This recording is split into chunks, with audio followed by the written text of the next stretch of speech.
Have you ever observed how certain individuals command their environment without a word? They don't shout or plead, they simply withdraw. An impalpable shift occurs, the energy changes. People pursue, feel avoid. Imagine if you chose the same.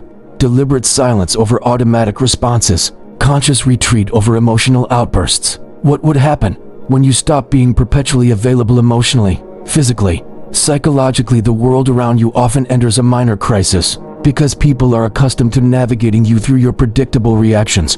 But the day you consciously withdraw, the dynamics change. Those who thought they knew you suddenly realize they know very little. As Carl Jung said, everything that irritates us about others can lead us to an understanding of ourselves. When you make yourself inaccessible, observe who becomes desperate or tries to provoke an emotion. Such reactions reveal more about them and how much you might be subtly manipulated. You give of yourself to please, maintain superficial peace. Avoid losing people perhaps never truly with you. With every forced yes, every immediate response, you give away energy, leaving you tired, frustrated, empty. Often because you're too available for those undeserving of your silence. This isn't about retreating from the world, it's about choosing yourself. What Jung called individuation, becoming whole and authentic. This begins when you grasp that silence can be stronger than arguments. Conscious withdrawal is power. How much longer will you be controlled by others' emotions? Perhaps it's time to cut those strings, withdraw, become a mystery. When you stop being perpetually available, everything changes. You've been conditioned to believe your worth lies in your availability. But excessive availability isn't virtue, it's a prison. Constant accessibility leads to manipulation, drainage, and being forgotten once useful. Being always available makes you predictable, a tool. People might use you as an emotional emergency button, then shelve you. You're trapped in the illusion that being present for everyone makes someone present for you. Jung spoke of the persona, the mask for acceptance. This mask keeps you overly available, saying it's okay while suffocating, responding instantly when exhausted, explaining, justifying. The more you center on other stages, the more you disappear from your own. Constant availability is self-abandonment, a disguised quest for approval, costing your peace and vital energy. Those who demand your constant availability often don't want you. They want what you provide. When you change, set boundaries, refuse to react, they get irritated, not because you're wrong, but because you stopped being functional for them. The more available, the less value others may assign you. What's abundant becomes common. No one deeply values what isn't earned. So, who truly deserves your time, your presence? Why do we react so much, given so easily? The answer lies in psychic energy. Your energy is precious. If unprotected, it will be used against you. Jung viewed the mind as an energy system. Every thought, emotion, action consumes psychic energy. Are you choosing where your energy goes, or letting the world decide?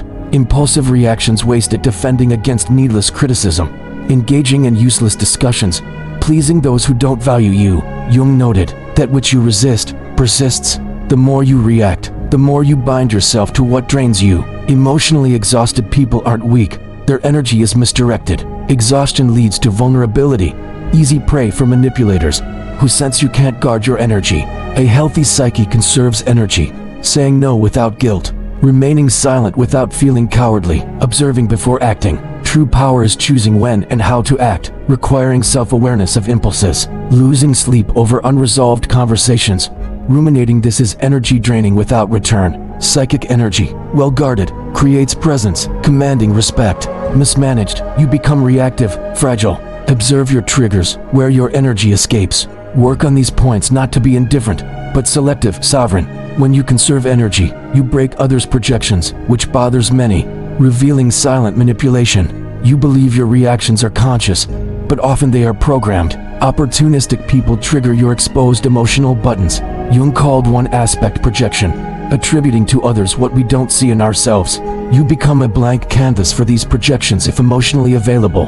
That friend always in crisis, that partner needing rescue, the one praising you only when useful. They relate not to you, but the idea of you, the role you play. You agree, fearing disappointment, not being loved, abandonment. Effective manipulation is silent, rooted in guilt, making you feel you owe them your availability. The manipulator needs you to keep reacting predictably, but when you stop reacting, the game breaks. Saying no, responding with silence, withdrawing these crumble projections, the mask falls. This unsettles people, forcing them to look at themselves. Your unavailability threatens, exposing their emptiness. The ensuing attack isn't because you're wrong, but because you stopped being their convenient mirror. Jung said, "We do not become enlightened by imagining figures of light, but by making the darkness conscious. When you withdraw, the other's shadow emerges. Are you ready for the discomfort of being misunderstood, rejected, for protecting yourself? In that silence, new power is born. The modern world is noisy. Everyone wants to be heard, respond quickly, win debates. But there's power in conscious silence, not passivity, but strategic, lucid silence. Not absence, but amplified presence." Jung saw silence as fertile ground for inner transformation. Stop reacting. Begin observing patterns, emotional repetitions, manipulation games. Silence allows lucidity. Dangerous for those who control through reactivity. People panic when you don't respond or explain, not because they miss you, but because your silence removes their narrative control. True silence is mastery over your energy, refusing to be dragged by others' emotions. Individuation requires distancing from collective noise to hear your own voice. Silence has a price. It distances you from those valuing only your role, makes you seem cold. This is often a reaction from those who wanted your utility, not your depth. The more you mature, the more selective you become with words and energetic investment. Sometimes silence isn't retreat, it's sovereignty. It forces others to confront their internal noise. The most powerful silence reconstructs you from within, connecting you beyond external approval. It's not enough to cut external noise. Relearn to use energy consciously, choose where it goes, stays, and is never wasted. True transformation begins when you firmly decide to become selective, requiring emotional discipline. Conscious unavailability isn't being cold. It's no longer being universally accessible. It's controlling your energy, time, peace. Start with small actions, not responding immediately. Breathing before reacting, leaving draining discussions, turning off your phone without guilt, saying not today, I'm not interested. Crucially, you don't need to justify your absence or silence. You owe nothing to anyone but yourself. This is unforgivable for many. Refusing to explain removes their power to keep you in their emotional narrative. Jung knew individuation involves sacred isolation, an inner retreat to relearn listening to your own voice, rebuilding identity from your center, a thermometer for your evolution.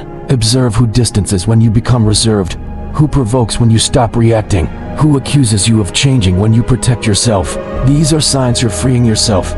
Being unavailable is uncomfortable initially. Guilt, thoughts of selfishness. This is deconstructing lifelong conditioning. Conscious unavailability is self-determination. Saying no to the world is yes to yourself.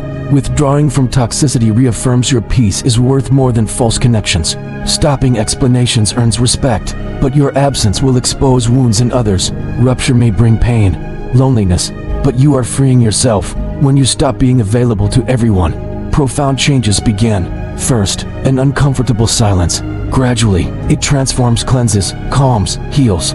Then comes solitude, not of absence, but of total presence, your own. The solitude of the strong, who no longer betray themselves to keep others close. In that space, clarity enters, peace settles, a new strength arises, being whole within yourself. Jung said individuation requires distancing from the collective, disidentifying from the mask, walking alone. This is what you do when selectively unavailable.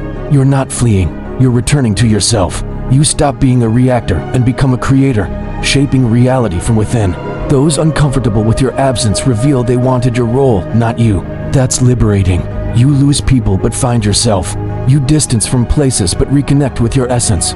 You become misunderstood but finally respected, especially by yourself. When no longer available for anything, you become valuable, rare, unforgettable. This is a rebirth, a life where you no longer accept emotional crumbs or mind games. You only accept what resonates with your peace, your truth, your wholeness. If you've made it this far, a part of you is ready. True self-love begins when you choose yourself, even if it means being alone for a while.